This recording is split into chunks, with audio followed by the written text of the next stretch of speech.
ராகுல் 2 வருஷத்துக்கு முன்னாடி பல்லு வலின்னு சொல்லிட்டு ஹாஸ்பிட்டல் போனா டாக்டர் அவனுக்கு சர்ஜரி பண்ணுட்டு அனஸ்தீசியா கொடுத்தாரு, மயக்க மருந்து கொடுத்தாரு. சர்ஜரி முடிஞ்சதுக்கு அப்புறம் ராகுல் ஏஞ்சி பார்க்கல 16 பல்லு தான் இருந்துச்சான், உள்ள இருக்க சதை வெட்டி இருந்ததா. ஒரு வாரத்துக்கு அப்புறம் ராகுல் இறந்து போயிட்டான். ராகுல் அவங்க வைஃப் அவங்க டாக்டர் மேல கேஸ் போட்டாங்க. இன்னும் அந்த கேஸ் நடந்துட்டு இருக்கு. இதெல்லாம் நான் ஏன் தெரியும் சொல்றேன், ராகுல் மட்டும் அன்னைக்கு என்ன பண்ண போறீங்கன்னு கேட்டிருந்தானாக்கா இன்னைக்கு உயிரோட இருந்திருப்பான். ராகுல் என்ன நினைச்சானா டாக்டர் எது பண்ணாலும் கரெக்டா இருக்குன்னு நினைச்சான். அதான் தப்பே.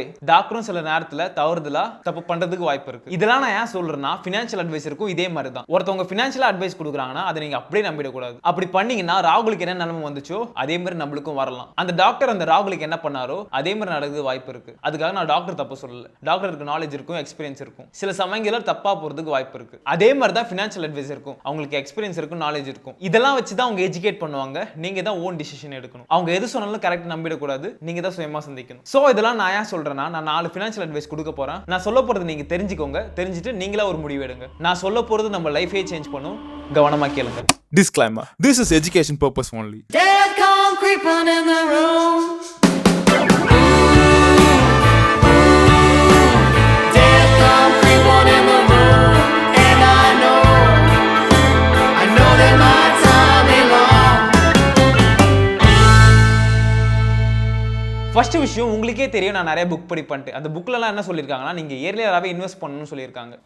ஓகே நான் சொல்ல போகிறது உங்களுக்கு போரிங்காக இருக்கலாம், ஆனால் இதெல்லாம் யூஸ்ஃபுல்லான விஷயம். நீங்கள் லேட்டராக ஃபீல் பண்ணக்கூடாதுன்னா இதெல்லாம் நீங்கள் கண்டிப்பாக பண்ணியே ஆகணும். நான் இதெல்லாம் பண்ணிட்டு இருக்கேன், அதனால தான் சொல்கிறேன். நீங்கள் என்ன பார்த்துட்டு இருக்கீங்கன்னா உங்களுடைய வயசு 18லேருந்து 28 வயசு வரைக்கும் இருக்கும். ஸோ இதுதான் கரெக்டான வயசு இன்வெஸ்ட் பண்ணுறதுக்கு. ஸோ இந்த வயசில் இன்வெஸ்ட்மெண்ட்டோடைய அருமை உங்களுக்கு தெரியாது. இப்போ நீங்கள் சின்ன அமௌண்ட்டை நீங்கள் இன்வெஸ்ட் பண்ணீங்கன்னா ஃபியூச்சரில் உங்களுக்கு நல்ல ரிட்டர்ன் கொடுக்கும். நான் படித்த எல்லா புக்லையும் சொல்கிறாங்கன்னா அப்போ ஏதோ ஒரு விஷயம் இருக்குதுன்னு அர்த்தம். இயர்லியராக இன்வெஸ்ட் பண்ண சொல்கிறாங்க எல்லா புக்லையும். ஸோ நானும் இன்வெஸ்ட் பண்ணிட்டு தான் இருக்கேன். அண்ட் என்னோட ஃப்ரெண்ட்ஸ் பார்த்துட்டு இருந்தீங்கன்னா I force you to invest earlier. Investment பண்ணால் ஃபியூச்சரில் நல்ல ரிசல்ட் கொடுக்கும். அதுக்காகவாவது இன்வெஸ்ட் பண்ணலாம். ரெண்டாவது விஷயம், ரொம்ப முக்கியமான விஷயம், டோன்ட் பை எக்ஸ்பென்சிவ் ஐட்டம். நீங்க எக்ஸ்பென்சிவான கார் வாங்குனீங்கன்னா தான் என்ன மதிப்பாங்கன்னு நினைச்சீங்கன்னா அந்த காருக்கு தான் மரியாதை போதே தவிர உங்களுக்கு மரியாதை கிடைக்காது. நீங்க இஎம்ஐ போட்டு எக்ஸ்பென்சிவ் காரை வாங்கலாம், கெத்தா இருக்கலாம். ஆனா நாளைக்கு அந்த இஎம்ஐ கட்டாம போகி காரை சீஸ் பண்ணிட்டாங்கன்னா அவ்வளவுதான், நடுத்தெருல வந்துருவீங்க. அதுக்கப்புறம் உங்களை மதிச்சவங்களாம் மதிக்கவே மாட்டாங்க. நீங்க கார் வாங்குறதுக்கு முன்னாடி மதிச்சாங்கல்ல, அவங்க தான் கார் இல்லாதப்பயும் மதிப்பாங்க. நம்ம கிட்ட இருக்க பொருளை பார்த்து தான் அவங்க மரியாதை தராங்கன்னா நம்ம கிட்ட இருக்க பொருளுக்கு தான் அந்த மரியாதை தவிர நம்மளுக்கு மரியாதை இல்லை. ஸோ எக்ஸ்பென்சிவான ஐட்டம் வாங்குறதுக்கு முன்னாடி நல்லா யோசிச்சுக்கோங்க.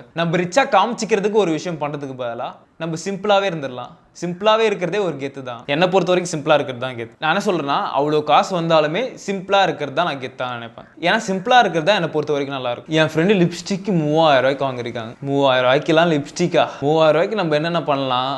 3000 ரூபாய்க்கு வெறும் லிப்ஸ்டிக் வாங்கியிருக்காங்க. ஸோ அதனால தான் சொல்றேன், எக்ஸ்பென்சிவான பொருள் வாங்குறது பதிலாக நல்லா யோசிச்சுக்கோங்க. மூணாவது விஷயம் என்னன்னா, நான் ஷோ பார்த்துட்டு இருக்குள்ள ஒருத்தவங்க 1.5 கோடிக்கு வீடு கட்ட போறேன்னு சொல்லியிருந்தாங்க. 1.5 கோடிக்கு லோன் எடுக்க போறீங்களா அப்படி கேட்கல. இல்ல ரெடி கேஷ் சொன்னாங்க. ரெடி கேஷ் சொல்றீங்களே, மாசம் எவ்வளவு சம்பாதிக்கிறீங்கன்னு கேட்கல. நானும் என் புருஷனும் 15,000 சம்பாதிக்கிறோம் அப்படி சொன்னாங்க.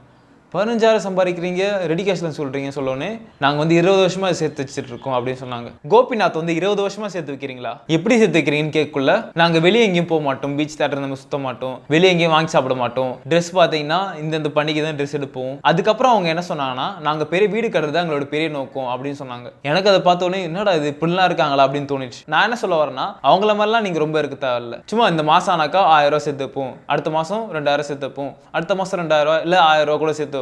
ஸோ மாசம் மினிமம் அமௌண்ட் சேர்த்து வச்சாலே நம்மளுக்கு ஒரு எமர்ஜென்சி வரக்குள்ள அதை எடுத்து யூஸ் பண்ணிக்கலாம். The psychology of money book படிக்குள்ள அவங்க என்ன சொல்லியிருந்தாங்கன்னா சேவ் யாருமே பண்ண மாட்டாங்க. சேவ் பண்ணியிருந்தாக்கா அவங்க லைஃப் ரொம்ப ஈஸியா இருந்திருக்கும். ஆனா சேவ் பண்ண மாட்டாங்க யாருமே, அந்த ஒரு ஹேபிட் இருக்காது அப்படின்னு சொல்றாங்க. நான் என்ன சொல்றேன்னா மாசம் கொஞ்சம் அமௌண்ட் சேர்த்து வச்சாலே போதும். அந்த சேவ் பண்ற ஹேபிட்டை கொண்டு வரணும்னு சொல்றேன். சேவ் பண்ற ஹேபிட் ரொம்ப நல்ல habit. And fourth one, last but not least, எல்லாருக்குமே பணத்தாசை இருக்கு. இங்க இருக்க எல்லாருக்குமே அதிகமா சம்பாதிக்கணும்னு ஆசை இருக்கு. ஆனா பணம் மட்டும் சம்பாதிக்கிறது வாழ்க்கை இல்ல. பாடியை ஹெல்த்தியா வச்சுக்கணும், நிறைய டிராவல் பண்ணணும், நிறைய எக்ஸ்பீரியன்ஸ் பண்ணணும், கூட இருக்கவங்கள சந்தோஷமா வச்சுக்கணும், நிம்மதியா இருக்கணும். இதெல்லாம் பண்ணாதான் லைஃப் கம்ப்ளீட் ஆகும். நான் சொன்னது மைண்ட்ல வச்சுக்கோங்க. நம்மளுடைய ஆசையை அடைக்கிட்டு அச்சீவ் பண்றதுல மட்டும் கவனத்தை செலுத்தினா எல்லாமே இங்க காலடியில கிடக்கும். Be strong, be happy, be smart. Signing off.